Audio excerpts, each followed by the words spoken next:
Subscribe to PCS Circle and press the bell icon to get our latest notifications. Hi everyone, welcome to PCS circle. और इस video में हम देखेंगे daily PCS current affair.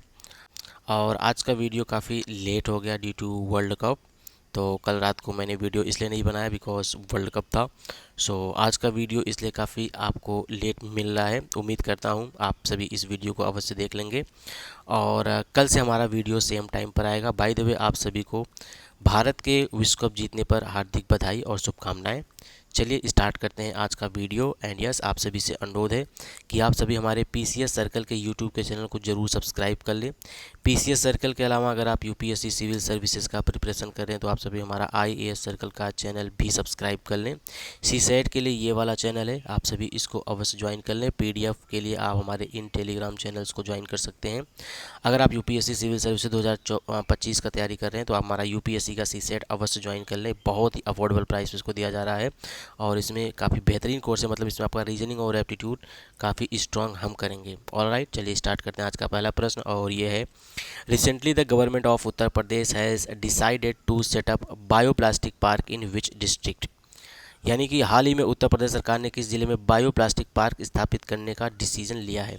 तो देखो, ये प्रश्न एग्ज़ाम के लिए बहुत ही ज़्यादा इम्पोर्टेंट है। ठीक है, फॉर यूपी पीसीएस के लिए इम्पोर्टेंट है एंड आरओ के लिए ये प्रश्न बहुत ज़्यादा इम्पोर्टेंट है। ठीक है, उसके अलावा जैसे एग्ज़ाम में अक्सर ये प्रश्न आता है कि चमड़ा पार्क कहाँ पर है, चमड़ा पार्क कहाँ पर है। ठीक है, चमड़ा पार्क कहाँ पर है, या फिर चमड़ा उद्योग कहाँ पर है, चमड़ा उद्योग कहाँ पर है, या फिर आईटी हब किधर है, आईटी पार्क किधर है। मतलब इस तरह के प्रश्न बहुत आते हैं, जो कि ये हमारे यूपी स्पेशल का पार्ट है, तो हम इस सेक्शन को वहीं पर देखेंगे। तो कहने का तात्पर्य यह है कि जो ये वाला प्रश्न है, बायोप्लास्टिक पार्क कहाँ पर स्थित है, ये एग्ज़ाम के पॉइंट ऑफ व्यू से बहुत ही ज़्यादा इंपॉर्टेंट होने वाला है। ठीक है, तो इसका जो सही आंसर है वो है लखीमपुर खीरी। ठीक है, तो आप सभी इसको रट लो भाई, रट लेना, आप सभी इसको रट लेना सो दैट आपका एग्ज़ाम में ये प्रश्न गलत ना हो।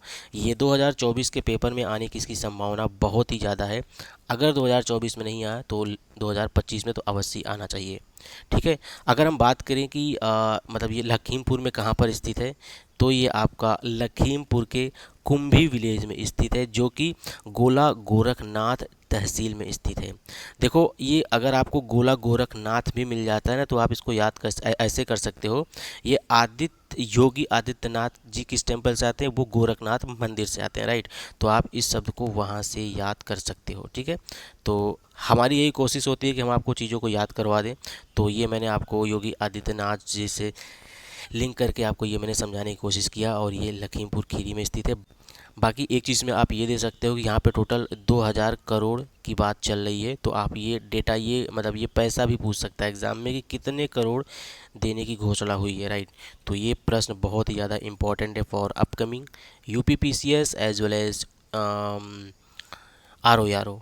हमारा इस वीडियो का जो नेक्स्ट प्रश्न है वो है, which organisation recently release migration and development brief report. Very important. ठीक है, किस संस्था ने इस रिपोर्ट को जारी किया है। हाल ही में किस संगठन ने प्रवासन और संक्षिप्त विकास रिपोर्ट को जारी किया है। चार ऑप्शन है एज वेल एज जैसे कि वर्ल्ड बैंक, आईएमएफ, यूएनडीपी और यूएनईपी। तो इस प्रश्न का जो सही आंसर है वो है आपका वर्ल्ड बैंक, यानी कि विश्व बैंक। अब जैसे एग्ज़ाम के लिए किस संस्था का हेडक्वार्टर कहाँ पर है, ये आपको पता होना चाहिए। अगर हम बात करें कि इसका हेडक्वार्टर कहाँ पर है, तो ये है वाशिंगटन डीसी यूएसए में है। ठीक है, आईएमएफ का हेडक्वार्टर कहाँ पर है, तो ये भी वही सेम है, वाशिंगटन डीसी, यूनाइटेड नेशन। ठीक है, यूनाइटेड स्टेट ऑफ अमेरिका। उसके बाद अगर हम बात करें यूएनडीपी का हेडक्वार्टर कहाँ पर है, तो इसका हेडक्वार्टर है न्यूयॉर्क। कहाँ पर है, न्यूयॉर्क। ठीक है, यूएसए में। ठीक है, यूएसए में। उसके अलावा जो आखिरी ऑप्शन है ये है यूएनईपी का कहाँ पर है, ये है नैरोबी। ये कहाँ पर है, ये आपका है केन्या में। तो आपको संस्थाओं के हेडक्वार्टर के नाम भी पता होना चाहिए। इससे क्या होगा, इससे आपके कई सारे जो आईआर की चीज़ें हैं वो स्ट्रांग हो जाएंगी। ठीक है, ज्योग्राफी में भी काफ़ी हेल्प मिलेगा। प्लस आप जैसे मान लो कई बार कई रिपोर्ट ऐसी आती हैं जिसका अगर आपको हेडक्वार्टर का आइडिया होगा कि हाँ इसका हेडक्वार्टर वहाँ पर है, तो आप उसके पीछे की बातों को समझ पाएंगे कि ये सब चीज़ें यहाँ पर क्यों हो रही हैं इवॉल्व। अगला प्रश्न जो है हमारा इस वीडियो का, अच्छा एक बात और ये मैं बताना भूल गया आप सभी को, तो अगर हम बात करें कि ये जो है ना इसमें क्या होता है, इसमें रेमिटेंसेस मिलता है, मतलब ये वाले चीज़ में रेमिटेंसेस मिलता है, और इसको ऐसे लाते हैं। ओके, तो 2024 में कितना दिया गया था, इसमें दिया गया था 124 बिलियन डॉलर, ठीक है, 124 बिलियन डॉलर दिया गया था। तो ये आपको डेटा ज़रूर याद रख लेना चाहिए, ये वाला डेटा आपको याद कर लेना चाहिए, बिकॉज ये एग्ज़ाम में सीधा सीधा पूछ सकता है। अब 2024 में आप 24 राइट 124 कर दो, ठीक है। अब इसमें एक और वैल्यू दिया है कि 2025 में कितना दिया जाएगा, 2025 में संभावना है 129 बिलियन डॉलर का, 129 बिलियन डॉलर का। बट आई विल से कि आप इस डेटा को अब बिल्कुल भी मत रटो, क्यों, क्योंकि क्योंकि ये डेटा हो सकता है, संभावना है, तो it might be possible change हो जाए। और एग्जामिनेशन में अक्सर वो चीज़ें एग्ज़ाम में बिल्कुल नहीं पूछी जाती जो संभावना पर बेस्ड हो, बिकॉज 2024 का ऑलरेडी है सब कुछ, मतलब मिल चुका है 124 बिलियन डॉलर, तो वो आ सकता है। बट 129 का 128 भी हो सकता है, 127 भी हो सकता है, 126 भी हो सकता है, या फिर 130 भी हो सकता है, तो इसलिए आप इसको छोड़ सकते हो, ठीक है। अगला जो हमारा इस वीडियो का प्रश्न है वो है पेन पिंटर प्राइस के बारे में।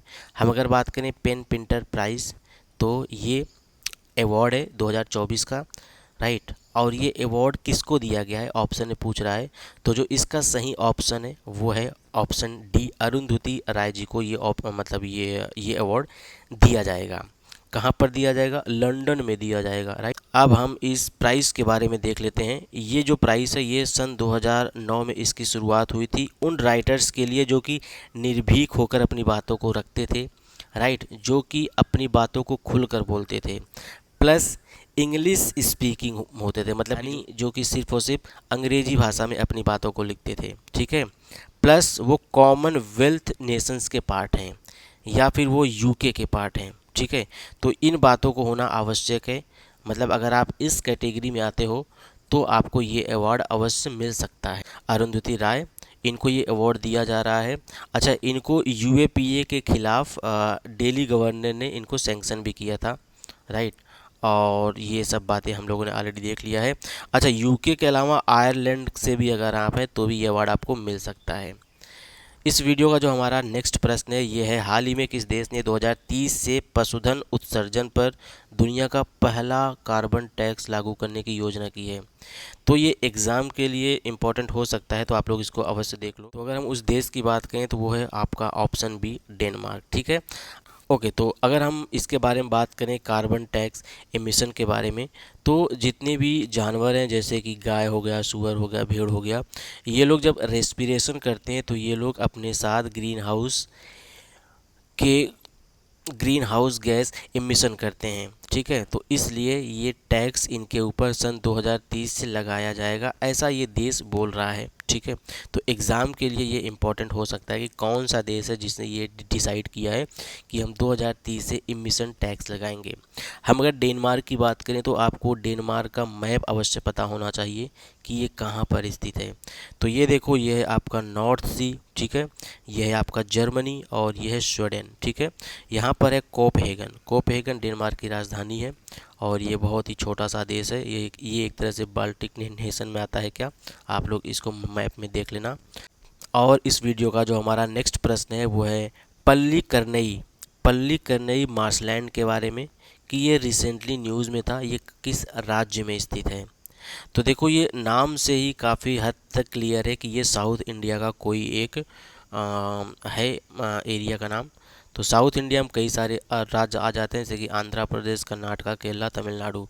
अब ये आपके लिए और भी कंफ्यूजिंग हो गया, ठीक है। तो अब इसके बारे में आपको आइडिया होना ही चाहिए। अगर हम इस मार्शलैंड की बात करें तो ये तमिलनाडु राज्य में स्थित है, ठीक है, तमिलनाडु में राज्य में स्थित है, जहाँ पर मीठे पानी और खारे पानी दोनों का वेटलैंड है, ठीक है। और ये काफ़ी ज़्यादा संकट में है, तो इसलिए इसको सेव करने की बात चली जा रही है कि हम यहाँ पे ब्रिज लगाएंगे 20 किलोमीटर का, सो दैट हम इस आर्द्र भूमि को सेव कर सकें। तो ये कहाँ पर स्थित है आपको ये पता होना चाहिए, क्योंकि एग्ज़ाम में सीधा सीधा पूछ लेगा कि ये किस राज्य में स्थित है। बाकी तो मतलब आर्द्र भूमि को कैसे सेव करना है, मार्शलैंड को कैसे सेव करना है, राइट, वेटलैंड को कैसे सेव करना है, ये सब बातें तो आप सिंपल सी बातें आपने उसको अपने जीएस के सब्जेक्ट में पढ़ा होगा। अगला प्रश्न है नेट्रॉन लेक के बारे में कि ये किस देश में स्थित है। कान्या, युगांडा, तंजानिया, इथोपिया। तो यहाँ पे कई सारे देश हैं, तो ये जो आपका देश है ये तंजानिया में स्थित है, यानी कि इस प्रश्न का आंसर है सी। ठीक है, अगर हम बात करें तंजानिया कहाँ पर है, तो ये आपका अफ्रीकन कॉन्टिनेंट में आता है। तो अब ये देखिए, अगर ये अफ्रीकन कॉन्टिनेंट में, तो आपको आइडिया होना चाहिए कि अफ्रीका में कौन कौन सा देश कहाँ कहाँ पर स्थित है। तो चलिए हम एक बार देख लेते हैं अफ्रीकन कॉन्टिनेंट का मैप। ये सबसे नीचे आ जाता है साउथ अफ्रीका, जिसको इंडिया ने वर्ल्ड कप में हराया। ठीक है, उसके ऊपर है नामीबिया, उसके जस्ट बगल में बोत्सवाना। ठीक है, और उसके पास है जिम्बाब्वे, मोजाम्बिक। ठीक है, और यहाँ पे है स्वाजीलैंड। ये स्वाजीलैंड ये देश बहुत ज़रूरी है, तो आप सभी इसको देख लेना। और आप सभी ये बताना कि अगर कोई देश एक ही देश के अंदर आ जाता है, जैसे कि मान लो कोई एक पर्टिकुलर ये देश है, अगर उसके अंदर एक देश और यहाँ पर आ गया है, तो इस कॉन्सेप्ट को हम क्या बोलेंगे। ठीक है, आप इसका आंसर नीचे कमेंट में देना। इसके ऊपर है जिम्बाब्वे, ये फिर ये है अंगोला, एंड फिर ये है मालावी। ठीक है, उसके बाद फिर ये है तंजानिया, जो कि हमारे इस प्रश्न का आंसर था। उसके बाद है डीआरसी यानी कि democratic republic of Congo, Gabon. ठीक है, republic of Congo, Uganda, Kenya, Ethiopia, Somalia, Eritrea, Djibouti, Sudan, Egypt, Libya, Chad, Nigeria, Cameroon, और उसके बाद ये Niger, Algeria, Morocco, Western Sahara. ठीक है, Senegal, Mali, Guinea and so on. ठीक है, तो आप सभी से उम्मीद है कि आप सभी से एक और बात यह है कि आप सभी रेगुलर बेसिस पे अपना मैप देखते रहा करो, सो दैट आपको काफ़ी सारे देश या इजीली याद हो जाए कि कौन सा देश कहाँ, जिससे कि आपका आईआर स्ट्रांग हो सके एंड ज्योग्राफी भी आपको काफ़ी अच्छी लगे पढ़ने में। ठीक है, तो आप सभी को एक आइडिया होना चाहिए कि कौन सा देश कहाँ पर स्थित है। तो हम लोग ये देख रहे थे कि लेक नेट्रॉन कहाँ पर स्थित है, यह है आपका तंजानिया देश में स्थित है। हम अगर इस लेक की बात करें, नेट्रॉन लेक की बात करें, तो देखो ये जो है ना, ये जो नेट्रॉन लेक है, इसका पानी इस कलर का होता है। एक सेकंड कलम चेंज कर लेते हैं। तो ये जो लेक होता है इसका पानी कुछ ऐसा होता है। क्यों? क्योंकि यहाँ पर पत्थर होता है, जिसकी वजह से इसका पानी इस कलर का हो जाता है। ठीक है, और हम अगर बात करें तो यहाँ पे पिंक फ्लेमिंगो आते रहते हैं, पिंक फ्लेमिंगो आते हैं, और इनके ऊपर काफ़ी डेंजर आ रहा है। क्यों? क्योंकि ये लेक खतरे में है, तो इसलिए ये है समाचार में। तो ये था हमारे इस वीडियो का आखिरी प्रश्न। और जाते जाते एक बात और ये है कि अगर आप UKPCS या फिर UPPCS के एस्पिरेंट हैं, तो आप सभी हमारे इन कोर्सेज़ को अवश्य चेकआउट कर सकते हैं। ये बहुत ही कम प्राइस में आप सभी को बहुत कुछ देने का प्रयास किया जा रहा है, तो आप सभी इसको ज़रूर चेकआउट करें। अधिक जानकारी के लिए आप सभी हमारी वेबसाइट पर जा सकते हैं, या फिर आप हमें इस नंबर पर संपर्क कर सकते हैं। ये रहा हमारा वेबसाइट iascircle.in and pcscircle.in। और आप सभी को अगर इस वीडियो का PDF चाहिए, तो आप सभी हमारे टेलीग्राम के चैनल PCS सर्कल को अवश्य ज्वाइन कर लें। IAS सर्कल के लिए आप सभी IAS सर्कल का चैनल ज्वाइन करें। CSET और मैथ के लिए आप सभी पाई बाई आलोक चैनल को ज्वाइन करें। जल्दी मिलते हैं आप सभी से नेक्स्ट वीडियो में। Thank you very much. जय Hind, Vande Mataram. Subscribe to PCS Circle and press the bell icon to get our latest notifications.